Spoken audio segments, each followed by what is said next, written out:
Right, so karma has come to bite the backside of the brylcreemed nightmare that passes for our Prime Minister, as both Keir Starmer and Kemi Badenoch have come in for a bit of a beasting, and deservedly so in my view, over comments both made last week at Prime Minister's questions on the matter of immigration.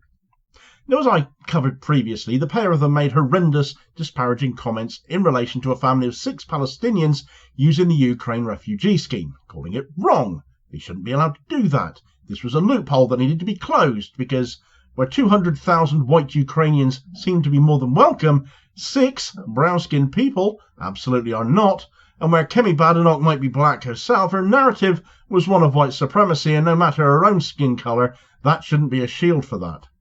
Starmer, of course, is the famous human rights barrister, isn't he? The former director of public prosecutions, as he so likes to remind us.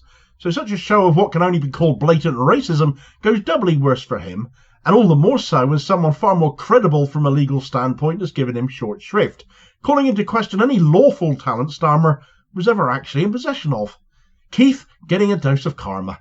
What's not to like?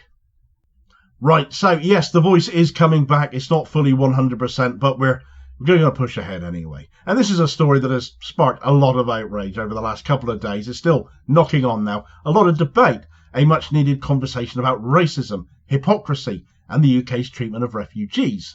This has really shone a light on the inherent racism within right-wing political parties in the UK, with both Labour and the Tories aping the language of Reform UK to try and win their votes, never realising how badly they are losing the votes from their traditional base to Reform by doing that. No better advertising could Farage, Tice and co wish for, quite honestly.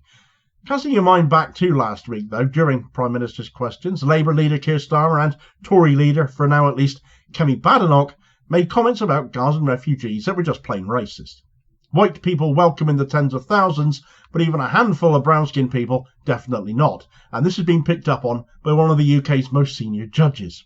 During PMQs, Starmer and Badenoch were asked about a specific case involving a Gazan family seeking refuge in the UK under the Ukraine visa scheme. Instead of addressing the humanitarian crisis in Gaza, though, both politicians chose to focus on why this family shouldn't be allowed to come to the UK under these circumstances.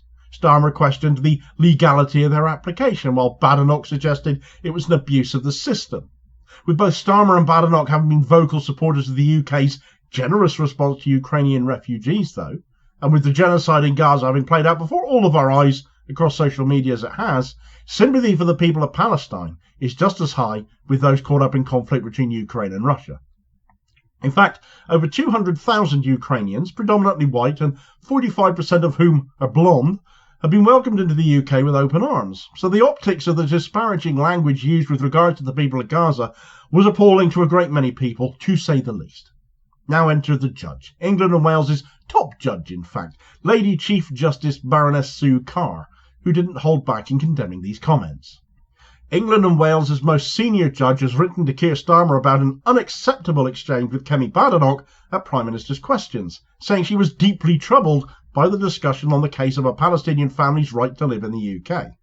Lady Sue Carr, the Lady Chief Justice, criticised the Conservative leader's questions about the case, in which a family from Gaza had applied through a scheme designed for Ukrainian refugees. She said it was also unacceptable for the Prime Minister to respond by saying the decision had been wrong and that the Home Secretary would be working on closing this loophole. Carr said she was deeply troubled to learn of the exchanges at PMQs and told reporters she had written letters about her concern regarding judicial decisions. I think it started from a question from the opposition suggesting that the decision in a certain case was wrong, and obviously the Prime Minister's response to that, both question and the answer, were unacceptable, she said. The judge described the exchange as deeply troubling and highlighted the double standard at play. She also pointed out that the UK's response to refugees should be based on need, not nationality, and not on skin colour.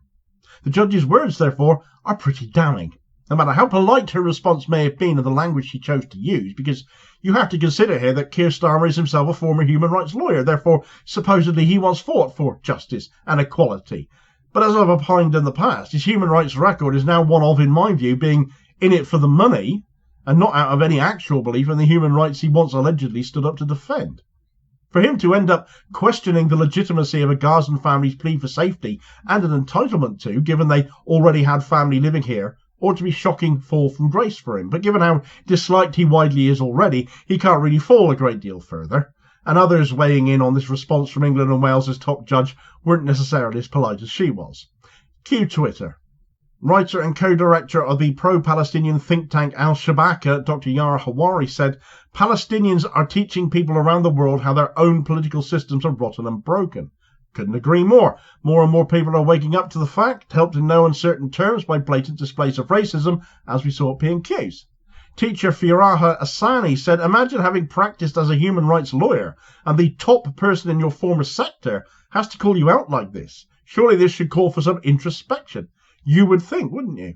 And Carol, hashtag Black Lives Matter, wrote, it is unacceptable what Starmer said. How can he choose to undermine a judge in that way? He's begging like Trump. It is sad to say, though, that as this topic was trending, the prioritised comments were all people choosing to attack the judiciary and attack the judge for overreach as they saw it, rather than addressing the points the judge raised, which was the language used and the optics of it. And it is her entitlement, the same as it is of any of the rest of us, to be able to call that out. Free speech does still exist in this country, does it not? When people are screaming that this judge should be fired over this or put back in her box with much misogyny, they miss the racism that horrified so many of us in what went on between Starmer and Badenoch. But such is the state of the bird site these days under the actual president of the US, Elon Musk. All of it misses the plight of Palestinian refugees themselves, and bear in mind this case revolves around just 6 of them. Gaza has been described as an open-air prison for years, with over 2 million people, although that figure is debatable these days, depending on how many people you figure have already been killed out there in Israel's genocide, living in one of the most densely populated areas in the world. The genocide perpetrated by Israel has left tens of thousands dead after all, homes destroyed, and families desperate to escape, though not all. And these are people fleeing war too, just like the Ukrainians. And yet when it comes to Gaza, the UK's response has been lukewarm at best. Too many of our politicians have sold out to the Israel lobby. The government has refused to create a specific visa scheme for Gazans, forcing families to navigate a complex and often very hostile asylum system. Compare that to the Ukraine scheme, which was rolled out quickly and efficiently, offering Ukrainians a clear path to safety, especially if they had family already in the UK. And it's because this Palestinian family did have a family member themselves here too, that they were able to cite their human rights to family life to use the same scheme themselves. So why the fallout when they've acted within the law? Because it can't be seen as anything other than racism, can it? And if Starmer and co are so in hock to the lobby that they fear letting 6 Gazans in may jeopardise some future funding, well, who exactly are they working for in any case? That's a question that deserves to be asked of them as well. Now, the UK's response to Ukrainian refugees has been commendable. Over 200,000 Ukrainians have found sanctuary here. That is wonderful. People have been able to escape war. Brilliant. And the public has shown incredible generosity because, let's face it, the general public of this country are the ones who have taken these people in. It's not been anything either Tory government or this Labour government have done. But why can't we extend that same compassion to Palestinians when they are in the same situation, if not worse? Most wouldn't come here anyway. They would rather remain in the rubble of their home. They fear being blocked from ever returning if they leave, which has been forced upon some Gazans, incidentally, in need of medical treatment outside the Strip. As a condition of being allowed to leave, they must promise to never return, an ongoing human rights violation as that is. But it's one Israel have got away with for decades. The judge's critique highlights a disturbing truth. The difference in treatment isn't about need or legality, it's about race. It's about the colour of someone's skin and the biases that are shaping our policies and the politics of our major parties these days. And it's something we can't keep ignoring. If you haven't seen a clip going around of Russian-born right-wing muppet Konstantin Kisin claiming Rishi Sunak cannot be English because he's brown, that again exemplifies the problem we're seeing more and more of in this country, given Sunak was born in Southampton.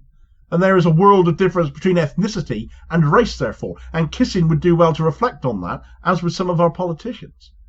So what does this mean for us, then? Well, it's a call to action, surely to God. We need to hold our leaders accountable for their words and actions. We need to hold Keir Starmer and Kemi Badenoch to account for aping the actions of Nigel Farage or Rupert Lowe or Richard Tice, and the language coming from their party. We need to demand a fair and equitable refugee policy that doesn't discriminate based on race or nationality. A legal route to claim asylum would be nice as well, because there isn't one.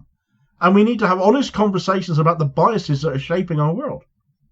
Keir Starmer and Kemi Badenoch's comments are a symptom of a much larger problem. But by speaking out, by challenging these double standards, we can push for change. Baroness Carr has exercised her right to do that, despite right-wingers braying in disgust. Therefore, so can we.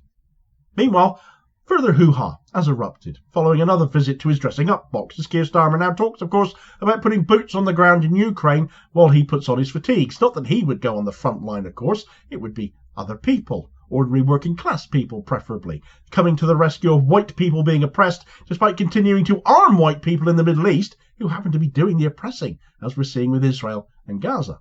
The optics on that point are bad enough, but if we go militarily into Ukraine, well, who with? Our armed forces have never been smaller. Check out the details of that story in this video recommendation here as your suggested next watch. Please also hit like, share and subscribe if you haven't done so already, so as to ensure you don't miss out on all new daily content as long as my voice holds up, and help support the channel at the same time, which is enormously appreciated, especially right now when you can barely hear me. Well, I'm sure you can. And I will hopefully catch you on the next vid. Cheers, folks.